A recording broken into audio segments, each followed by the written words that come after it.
ناخدای پیر پس از آن سالها که آبهای شمال تا جنوب جهان قصه و روایت را در نوردید، همچون نهنگی تنها و زخمی به دریای بیکران جاودانگی رسید.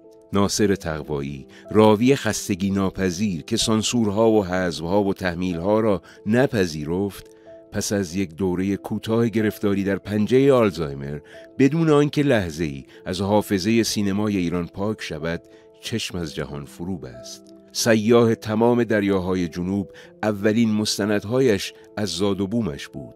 از بندر لنگه بادجن را گرفت و مراسم زار را به تصویر کشید و بعد در کوچه پس کوچه های شهر بوشهر راوی اربعین شد و قالیشویان مشهد اردهال و تمرین آخر مستندهای او بودند.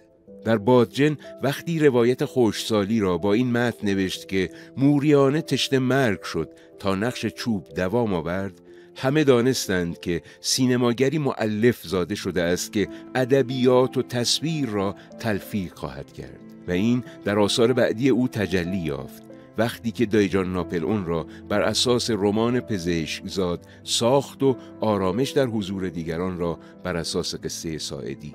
واقعیت و خیال در دستان او چون موم بودند و از جزئیات در تصویر نمی‌گذشت. وقتی با همدستی عده‌ای پروژه بزرگ سردار جنگل را از او گرفتند، اثر کم نظیر سینمای اقتباسی ایران ناخدا خورشید را ساخت با دقت و تراز جهانی.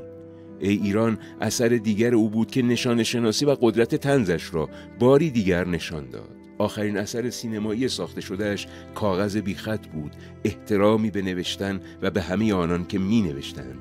نهنگ هایی که به جرم اندیشیدن در قتل های زنجیره‌ای به خاک و خون کشیده شدند. ناصر تقوایی امروز چشم از جهان فرو بست و سینمای ایران به غم نشست.